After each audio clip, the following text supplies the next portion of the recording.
Bienvenidos a todos aquellos que nos están sintonizando. Un saludo de parte de Adrián Castro para la nueva producción de los hermanos de Católicos Defiende tu Fe. El día de hoy está visitando nuestro amigo y hermano Jesús Burones directamente desde la Madre España. Yo acá digo buenos días, pero allá ya son buenas noches, ¿verdad, hermano? Sí, estamos ya en la noche. Muchas gracias por la invitación, en primer lugar, tanto a ti como a Jesús Mondragón, por poder compartir este rato con vuestra página, ¿no?, de Facebook. Bueno, para aquellos que no me conozcan, decirles que llevo un apostolado con mi esposa que se llama Convertidos Católicos. Nos pueden encontrar también en Facebook o en el portal de Religión en Libertad. Llevo dedicándome al mundo de la defensa de la fe, de la apologética, pues desde el año 2007, ¿no? Y bueno, pues yo creo que hoy vamos a tocar un tema muy interesante que puede ayudar a muchos católicos a conocer un poquito más a nuestra Madre la Virgen y además la Excelente. más. Así mismo es, hermano, y ese tema no es nada más ni nada menos que el de la Asunción de la Virgen María.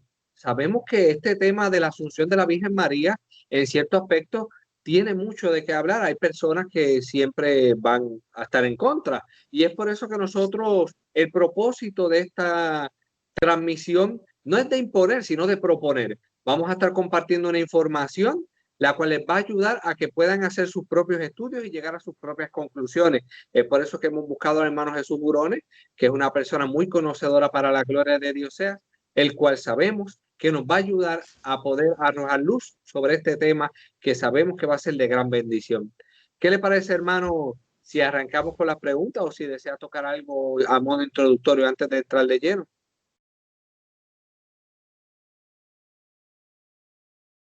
Pues nítido, hermano.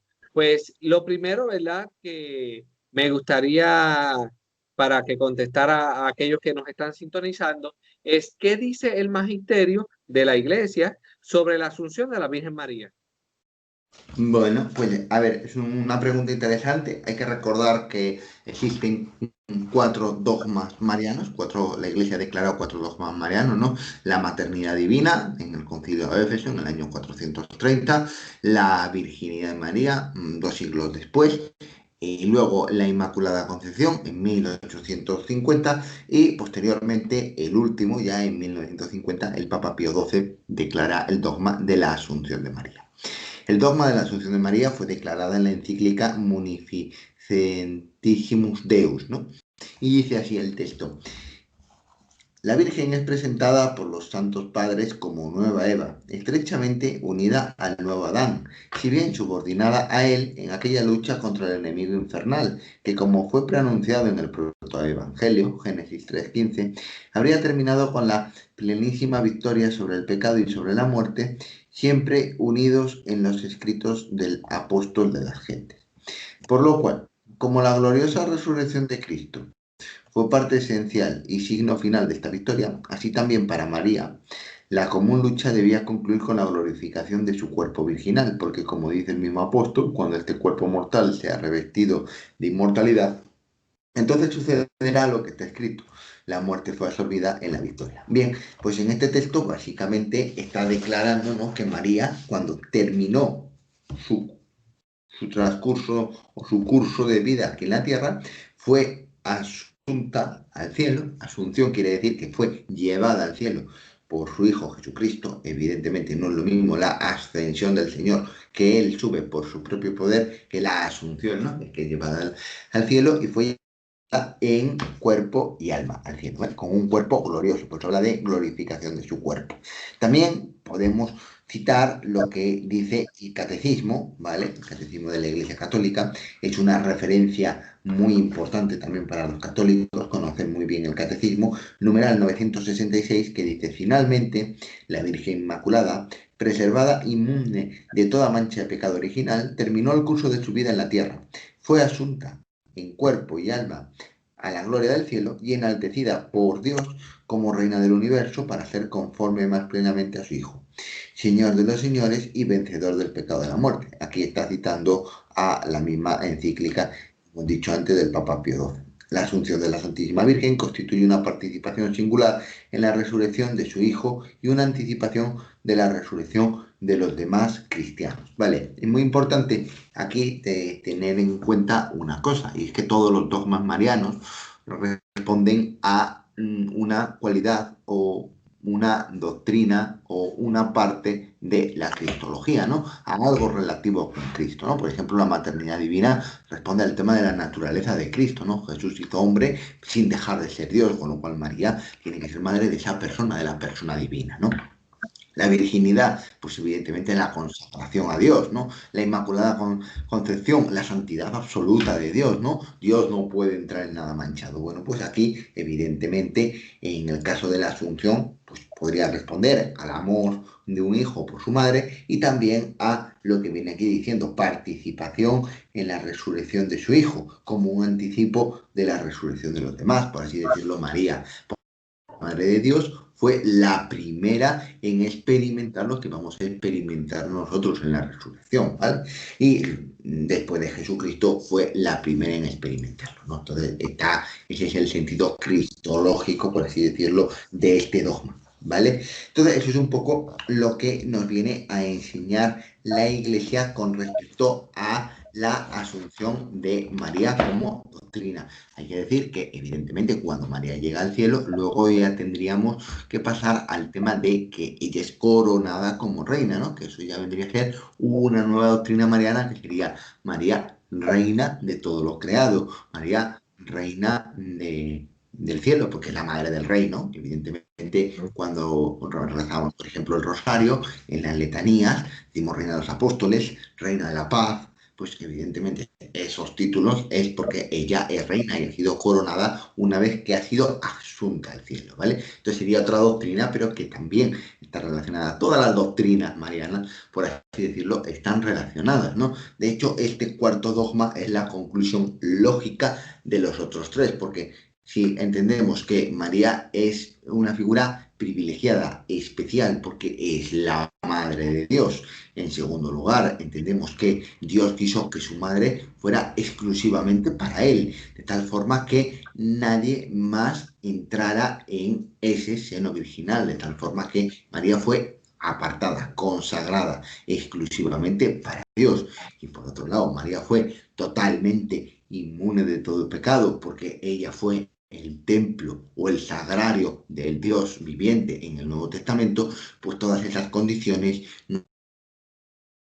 conclusión de que si no tuvo pecado, si fue la que dio a luz a Jesús y por tanto tuvo un papel importante a quedar como los demás cristianos en el sepulcro, ¿no? Tenía que ser asunta al cielo. Entonces, el cuarto dogma, por así decirlo, es una conclusión lógica de los... Excelente, hermano. Me gustaría, ya que hemos tocado lo que es el aspecto del magisterio, sabemos que la iglesia siempre tiene esos tres pilares, que es el magisterio, la tradición y la Sagrada Escritura. Si pudiéramos también ir en el aspecto de la Sagrada Escritura, eh, aportar, si es que existen bases bíblicas para que se fortalezca o se aclare este dogma. Sí, a ver, en la encíclica Munificentísimos Deus del Papa Pío XII se dan algunas referencias bíblicas, ¿no? Podemos citar, por ejemplo, el pasaje de Génesis 3, 15 al 16, dice, enemistad pondré entre ti y la mujer, entre tu linaje y su linaje, él te pisará la cabeza, mientras echas tú su calcañar. Con el sudor de tu rostro comerás el pan hasta que vuelvas a la tierra, porque de ella fuiste tomado, pues polvo eres y al polvo volverás. Este es Génesis 3:19, ¿no? Entonces, evidentemente, estas dos citas están bastante relacionadas. Primero, porque en Génesis 3:15 se dice que se pone enemistad entre la serpiente y la mujer.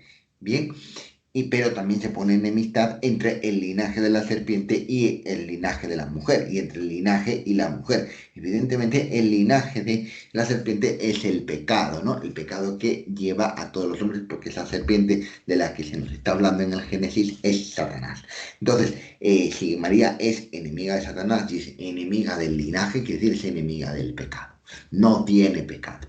Evidentemente, entonces el triunfo de Cristo y el triunfo de María sobre el pecado lleva a concluir de que María no puede estar asociada al, digamos así, al fruto del pecado, que vendría a ser a la muerte, a la corrupción en el sepulcro, ¿no? Entonces, por así decirlo, María con este texto se demuestra que no iba a quedarse corrompida en el sepulcro. Luego tenemos, por ejemplo, el Salmo 16:10 que apoya esta teoría, porque no dejarás mi alma en el Seol ni permitirás que tu santo vea corrupción.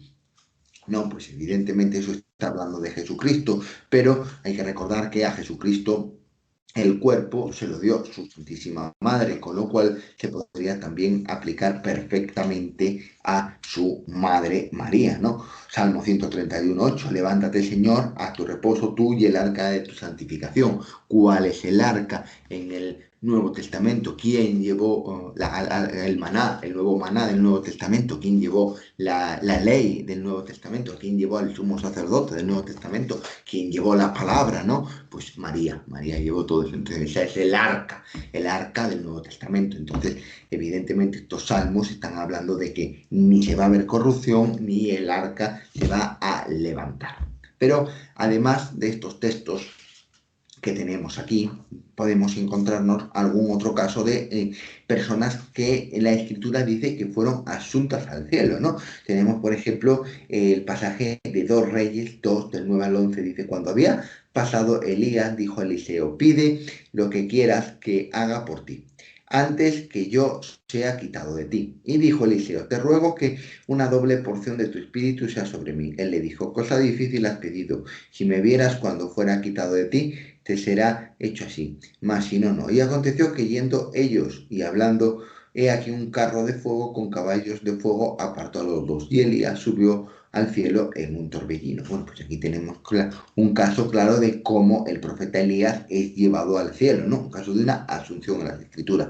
Otro caso, por ejemplo, sería el caso de Enoc. Caminó pues Enoc con Dios y desapareció porque se lo llevó Dios. Génesis 5:24.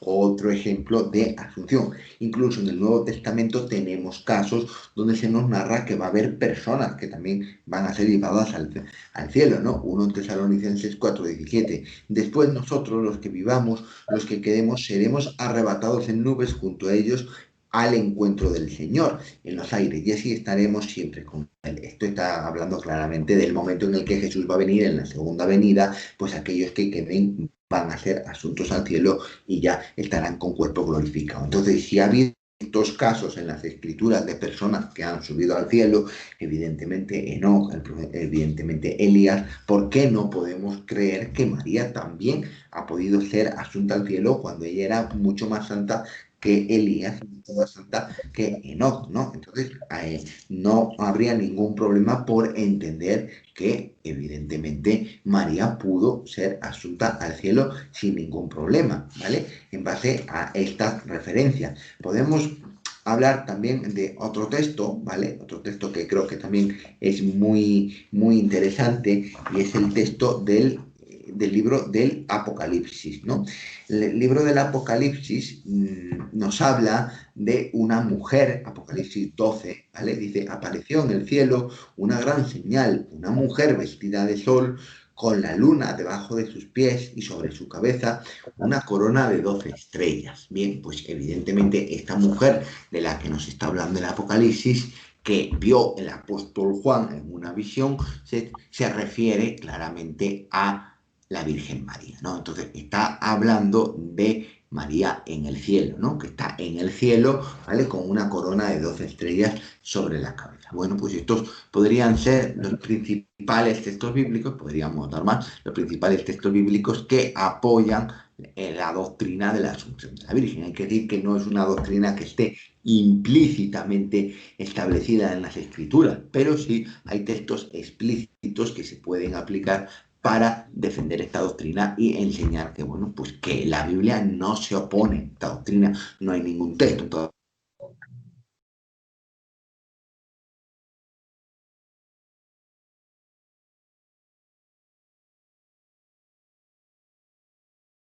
Entonces, pues en principio estos textos valdrían para sustentar el dogma. Excelente, excelente, hermano. Podríamos también compartir, si es posible, ¿verdad? ¿Qué creían los santos padres al respecto de la asunción de la Virgen? Esos padres Sí, apostólicos de los primeros 8 siglos. sí, sí, sí. Bueno, a ver, en el dogma de la Asunción de la Virgen a los cielos, pues claro, hay que tener en cuenta que todos los dogmas en la Iglesia Católica pasan por un periodo de profundización, estudio, análisis importante, ¿no? Entonces, esto que es lo que vendría a ser conocido como un desarrollo en la doctrina, ¿vale? Pues también se produce con los dogmas marianos. Durante los primeros siglos de la Iglesia, claro, la Iglesia está más preocupada en combatir todos los temas que salían entonces, que eran herejías cristológicas, ¿no? Todo lo relativo a que si Jesús era Dios, si existía la Trinidad. Entonces, evidentemente, los temas marianos los van a dejar para a partir del tercer y cuarto siglo, cuando ya, por así decirlo, empiezan a profundizar, porque ya se han puesto las bases de la doctrina cristológica y ya se empiezan a profundizar más en otra doctrina. Podemos encontrar el primer testimonio de fe. Aparece en un relato apócrifo que se llama el Transitum Mariae, que se remonta entre el siglo II y el siglo III. Este texto lo ha citado alguna vez el Papa, que en su momento fue Papa, San Juan Pablo II, ¿no? Cuando dio alguna homilía o alguna catequesis sobre la Virgen, sobre el tema de la Asunción, dijo que el primer testimonio que tenemos es el Transitus Mariae. Evidentemente se trata de un relato apócrifo, ¿vale? Con todo lo que esto tiene, porque a veces o noveladas, pero bueno, reflejan ahí que ya había un núcleo de fe, aunque sea muy pequeñito, en el pueblo de Dios que creía que la Madre de Dios pues había sido asunta al cielo, no había muerto, evidentemente de ella tampoco encontramos que haya un sepulcro o una tumba aquí en la tierra, como puede ser la tumba de San Pedro o la tumba de San Pablo, ¿no? Donde van los peregrinos y pues hacen peregrinaciones y hay una devoción, incluso oran allí, ¿no? En la tumba. En María no encontramos este caso, no hay una tumba de la Virgen María, ¿no? Entonces, ya en los primeros siglos, siglo II y siglo III, existe esta fe que a través de este relato apócrifo nos ha llegado de que se habla del tránsito de María. Tránsito viene a decir el paso de la dormición, como dicen los griegos, el paso de este mundo pues al cielo, ¿vale? Tenemos hacia el año 363 un texto, ¿vale?, que escribió Dionisio el Egipcio al obispo de Creta llamado Tito, ¿vale?, donde es una carta, ¿vale?, por así decirlo, donde se nos habla claramente de cómo ocurrió todo lo de la Asunción. Claro, es un texto muy largo, pero básicamente lo que dice es que los apóstoles estaban reunidos de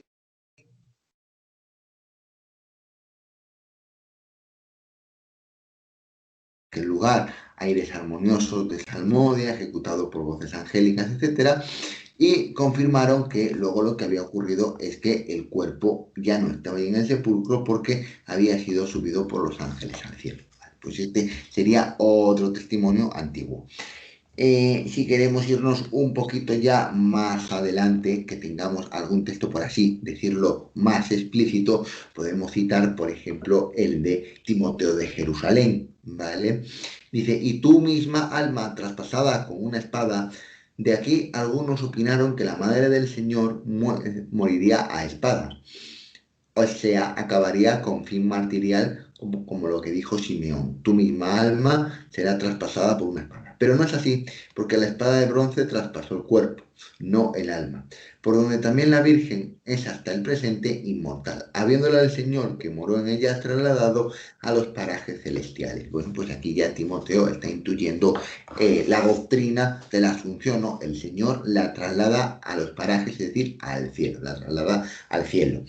Por ejemplo, otro texto, levántate, este es de sitio de Jerusalén, levántate, Señor, a tu reposo, tú y el arca de tu santidad, es decir, la Virgen, Madre de Dios.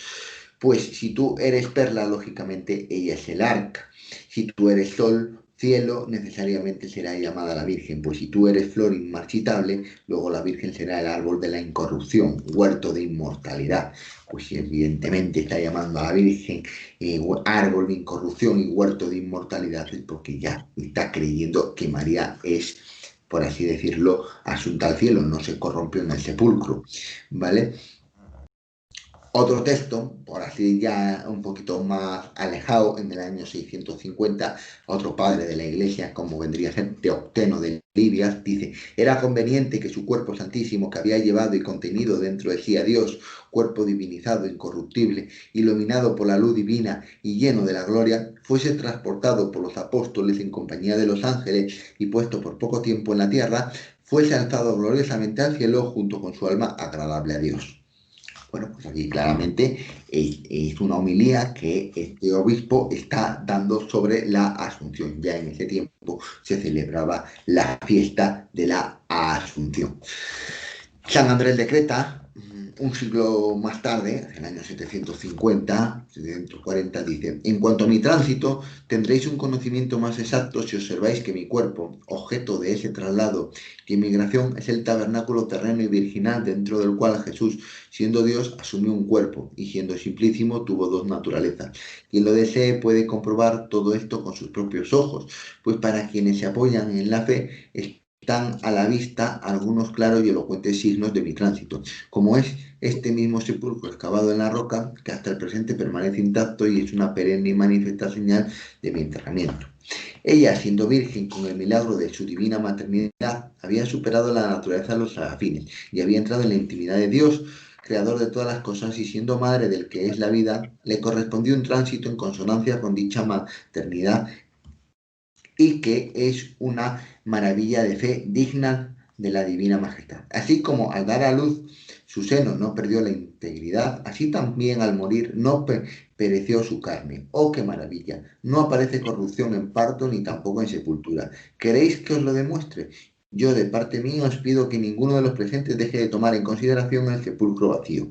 Os pregunto, ¿cómo desapareció el cuerpo de la difunta? ¿Por qué no quedan restos funerarios en el sepulcro? Ello es debido a que el cuerpo enterrado no experimentó la corrupción, ya que este tesoro fue cambiado de lugar. San Juan Damasceno también nos habla de esto. Tu alma no descendió al infierno, ni tu carne sufrió corrupción. Tu cuerpo inmaculado y limpio de toda mancha no fue abandonado a la tierra, sino que tú, reina soberana, señora y verdadera madre de Dios, fuiste trasladada a las reales mansiones. Bien, pues estos textos, muchos de ellos apoyan básicamente en lo que hemos dicho antes, ¿no? María como madre de Dios le dio el cuerpo a Jesús, entonces el cuerpo de María, evidentemente, que había llevado en su seno al Hijo de Dios, ese tabernáculo divino del Nuevo Testamento, no podía ser condenado a la corrupción. También hablan de que, evidentemente, no han quedado restos del cuerpo de la Virgen, porque evidentemente donde fue puesta por los apóstoles, ahí ya no estuvo, ¿no? Como lo que nos habla San Andrés de Creta, ¿no? Evidentemente, todos hablan también de lo mismo, la carne no sufre corrupción. ¿Por qué? Porque evidentemente en María no sufrió las consecuencias del pecado. Nosotros sabemos por Romanos 5:12, por un hombre entró el pecado al mundo, y por el pecado la muerte, y por lo tanto todos murieron, evidentemente. Si por el pecado entra la muerte, la corrupción es consecuencia de la muerte, pero María no sufrió esa consecuencia de la corrupción, ¿no? Del sepulcro, ¿no? Como tampoco lo experimentó Jesús, ¿no? Jesús al tercer día resucitó. Bueno, pues en el caso de María no fue una resurrección, pero fue un trasladada, como dicen los padres, a los parajes celestiales, es decir, asunta al cielo, ¿vale? Sería la misma expresión, un traslado al cielo, que ser asunta al cielo, ¿vale? Pues estos serían los textos, por así decirlo, más significativos de los santos padres de la Iglesia sobre la asunción de la Virgen. Oye, hermano, a la verdad que esta información, esto como dice San Pablo, esto ya cambió de leche y miel a realidad.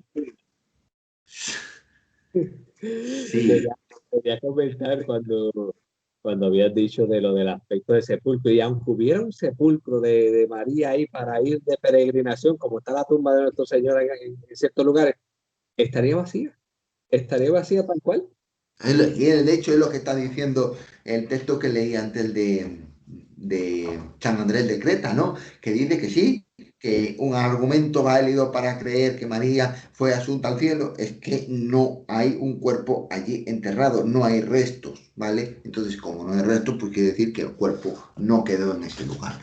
Pues es un argumento que usa en el año 700, o sea, bueno, pues evidentemente ya en ese tiempo se creía. Y este es un dogma que, por ejemplo, la Iglesia Ortodoxa y los cristianos ortodoxos también creen. No solamente es un dogma que creamos los católicos, también las iglesias, por ejemplo, la Iglesia Ortodoxa, que tiene sucesión apostólica, que viene del apóstol Andrés, de San Andrés, ¿no? También ellos creen que en el tránsito de la Virgen, ¿no? Ellos le llaman el tránsito de la Virgen.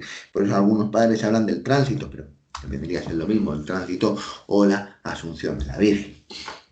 Oye, ahora que comentas eso es importante, ¿verdad? Hacer ese hincapié que la gente dice, no, que eso es un invento de Roma, no es que los ortodoxos, los armenios, los sirios, los coptos, la iglesia caldea, todos esas también creen en la Asunción y la celebran, porque ya desde el siglo IV ya en Jerusalén se estaba celebrando y hay una capilla en la iglesia griego-armenia que se llama así mismo Asunción en el Monte de los Olivos.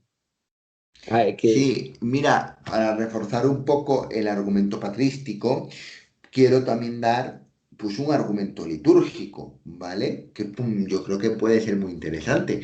Dice, en la Iglesia Oriental se celebra la Asunción desde el siglo V, o incluso antes. Prueba de esto lo tenemos en que ya era celebrada por los nestorianos y monofisistas. En tiempos de Teodoro, año 529 después de Cristo, y existía tal fiesta.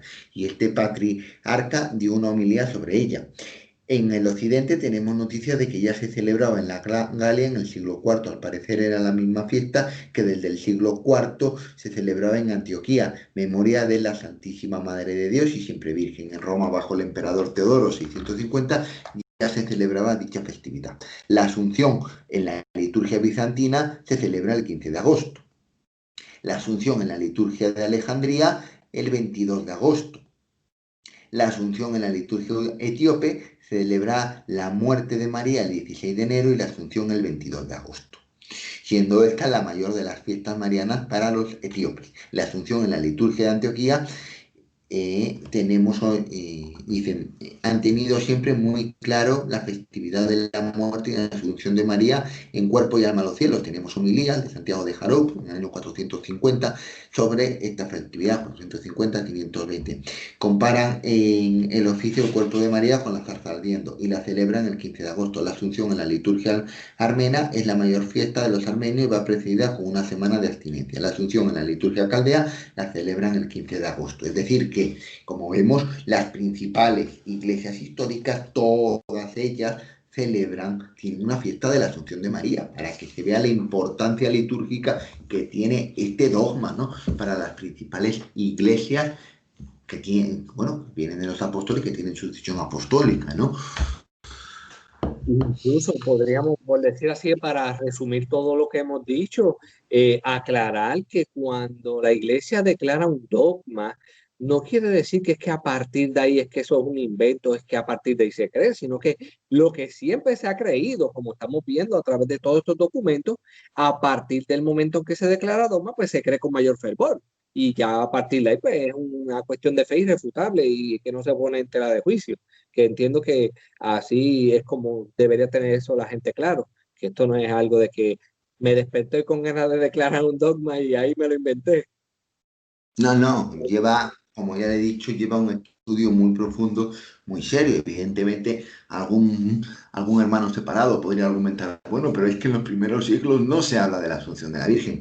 Bien, también es cierto que para definir el canon de la Biblia, pues hasta el Concilio de Cartago pasaron casi 400 años, ¿no? Para definir la divinidad de Jesucristo, 325, el Espíritu Santo, 380. Entonces, la Iglesia no define así de manera rápida un dogma, otro dogma, ¿no? La Iglesia tiene una profundización en cada uno de ellos, ¿no? Entonces, en el caso de la Virgen, pues se empezó a profundizar en los dogmas marianos una vez que ya estaba clara y salvaguardada la fe cristológica, porque lo fundamental era combatir a Arrio, combatir a Nestorio, combatir a los docetas, combatir a los gnósticos y a todos ellos que venían a negar, por así decirlo, las principales cualidades o las principales características que tenía Jesucristo. Algunos negaban su naturaleza humana, otros que era la naturaleza divina, otros que eran dos personas. Entonces la Iglesia primero se pronunció con eso y luego, ya a partir del siglo IV, siglo V, empieza a profundizar en otras cuestiones, como es, por ejemplo, los dogmas marianos, ¿no? Y ahí ya vamos a ver cómo los padres, en la edad de oro de la patrística, ya empiezan a ver muchos textos que hablan sobre María, rezándole a María, haciendo oraciones a María, hablando de la Asunción, hablando de la virginidad, de la maternidad divina, de su Inmaculada Concepción. Ahí ya se va a ver, claro, mucho más arsenal que se puede ver que no había tanto en los primeros siglos, pero es básicamente por eso, evidentemente. Y la Iglesia no se inventa los dogmas, ¿no? Es fruto de un estudio, claro, todos los santos han ido estudiando y han ido aportando sus conocimientos a la Iglesia, y la Iglesia, fruto de esos conocimientos, luego, evidentemente, declara una doctrina como un dogma de tal forma que ya no la puedes tú negar y es una doctrina que debe ser creída por todo el mundo, ¿no? Hay doctrinas, por ejemplo, que son marianas como la María Reina, María Corredentora, María Mediadora. Bueno, pues pueden ser doctrinas, pero no son dogmas, ¿no? Dogmas son 4, que son los que ya hemos dicho. Excelente, hermano. De verdad que, como dice el refrán, más claro que el agua. Nada, si desea hacer un breve resumen o dejar algún mensaje final para todos aquellos que estén viendo esta transmisión, porque sabemos, ¿verdad?, que va a ser de gran bendición. Pues nada, lo único que quería decir es que espero que les haya gustado el tema, que haya servido para conocer más sobre la Virgen y también para amarla más en este mes de octubre, un mes muy mariano dedicado al Rosario, un mes de la aparición el 13 de octubre, aparición de la Virgen de Fátima también, una de las apariciones de la Virgen de Fátima. Entonces un mes muy mariano, ¿no? Entonces, pues qué mejor que terminar el mes mariano pues con el dogma de la Asunción, que para para mí decirlo es el dogma que a mí particularmente más me gusta, porque es el dogma en el que se ve el amor de un hijo por su madre, ¿no? Todos quisiéramos tener a nuestra madre toda la vida a nuestro lado, ¿no? Pues Jesucristo pudo hacerlo porque pudo llevarse a su madre con él al cielo, ¿no? Pues es el dogma del amor de Dios a su madre. Quiso, convenía hacerlo y lo hizo. Exacto. Pues, bueno, de verdad que muchas gracias. Esperamos que esta transmisión sea de bendición y que comprendan que el propósito de este programa es para que tengamos claro que lo que se ama se defiende. Así que, católico, defiende tu fe. Será hasta la próxima. Que Dios los bendiga.